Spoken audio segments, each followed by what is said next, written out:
In this video, I'm going to provide an overall review of the barefoot shoe models produced by FEELGROUNDS.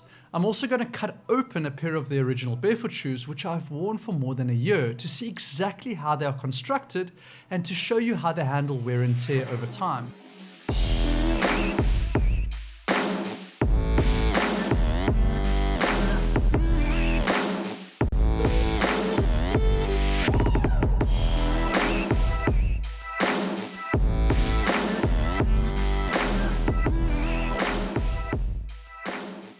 Okay, so FEELGROUNDS are in their 4th generation of barefoot shoes and currently have 3 models: the originals, slip-ons, and high tops.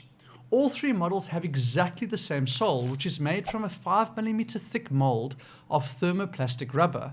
I found their soles to be soft, yet thin and extremely flexible. It's possibly my favorite barefoot shoe sole, and that's because of the exceptional ground feel you get while wearing it. FEELGROUNDS are definitely living up to their name with the sole, and I hope they never change it. One downside to the material of the sole though is that it is not puncture resistant, so stepping on a nail, shards of glass, or moving over very harsh terrain could be a problem.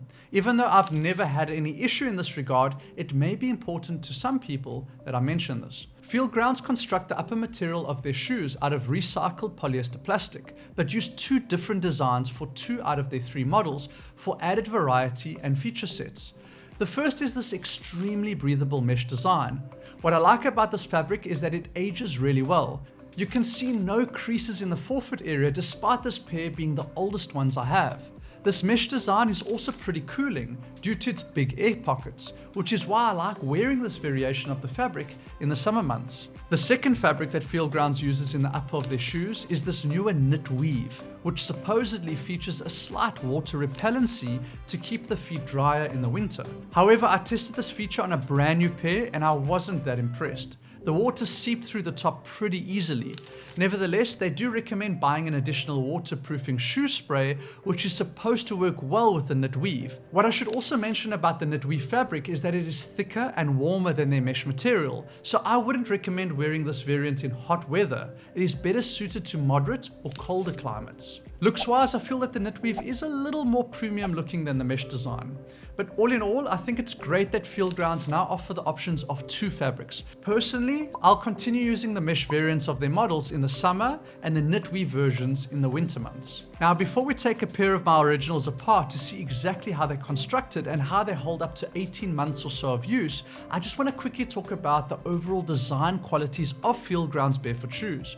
I've actually done an extensive review in the past about this, so I won't go into great detail here. I'll just touch on some important points. Overall, I think that their design is solid. FEELGROUNDS capture all the essential design qualities that should make up a good barefoot shoe. My only gripe, and I'm nitpicking here, is the medial curve of the toe box, which tapers inward.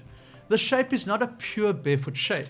You see, the big toe is supposed to track straight. Any deviation of the front of the shoe inwards would force the big toe off its natural forward line of action. Now, to be fair, despite this curve, the FEELGROUNDS shoes are still wider in the front than most of your traditional shoes out there. So if you're just getting into barefoot shoes, the FEELGROUNDS offerings will feel like a massive improvement in this area. However, if you are a bit of a barefoot shoe purist like me, then the shape of the toe box might bug you a bit. Okay, now for the fun part. Let's tear these babies apart.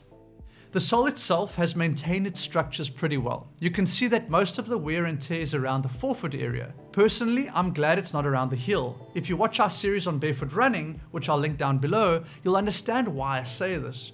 Also, check how clean the arch area of the sole is. This means that I'm maintaining a good stable arch while I'm walking and not collapsing into that flat-footed shape. This observation really shows the long-term benefits of wearing barefoot shoes. Anyway, I reckon that these soles have at least another 12 to 18 months of wear before the tread is completely shot. The only gripe I have is that these white soles start turning yellow after a while, which makes the shoe look old and tired. To combat this issue in the future, I will only buy colors that have gum or black soles. Also, don't be fooled by the thickness of the lip around these soles. The actual weight-bearing surface is super thin. Check this out. This is why these barefoot shoes allow for so much feeling with the ground. Alright, so as I mentioned before, the mesh material used in the upper part of the shoe wears really well. There are absolutely no creases or age lines to be seen here. The stitching is also all intact and the inner fabric has not worn out either, particularly at the heel, which is a common place for wear and tear to occur. It seems that FEELGROUNDS added a thicker piece of fabric here. Nice detail. But now we get to the part where wear and tear shows the most. This is on the fabric lining of the inner part of the sole. You can clearly see deterioration of the fabric at the heel, forefoot and big toe. I don't think that the material they used is up to scratch. However, I think the company is aware of this problem because they recently put out a post on social media asking their followers which new inner sole material they should use in future versions. I liked one of their options of using cork because it's naturally antibacterial. This is particularly important with FEELGROUNDS shoes. I've struggled to keep them smelling fresh. I've even had to wear them less frequently just to stop bad odors from forming. So please, FEELGROUNDS, some cork on the soles would be great. If you know of any other foot odor controlling methods, please let us know in the comments below.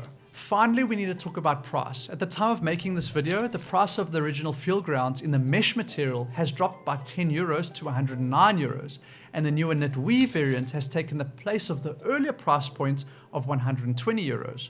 Furthermore, their drop top in the mesh fabric is their most economical shoe at the price of 99 euros. Honestly, I've always felt that FEELGROUNDS shoes were a little bit overpriced, so I'm glad to see that they've been able to bring their prices down on some of their models. I guess that as the company grows and they reach that economy of scale, they might be able to further reduce the price of these models. I hope that they can one day be as competitive as the traditional casual shoe brand Vans in this regard. I wore the original model of Vans for a long time. I used to buy 2 pairs every year because they were such awesome value for money. Hopefully I'll be able to do the same with FEELGROUNDS someday. It's also important to mention that FEELGROUNDS ship for free internationally, so there are no hidden costs when you check out. Overall, FEELGROUNDS are solid barefoot shoes. Some of their models are still a bit pricey and are slightly too narrow in the front for my liking. However, they are super cool looking and they have probably the best feeling soles that I've tried to date. I'm actually quite excited to see what FEELGROUNDS brings out next. I believe that a winter boot is in the works. Personally, I would like to see a slightly more formal and sophisticated version of the originals and slip-ons. Maybe some ultra soft, ethically sourced leather variants of those models. I don't know. Let me know what you guys think in the comments below. Anyways, that's it from us. We hope you enjoyed this video. To help us continue making these reviews, please consider using our affiliate links to the FEELGROUNDS shoes or supporting us on Patreon, both of which can be found in the description of this video. Thanks for watching, and until next time, keep on exercising your health. Cheers.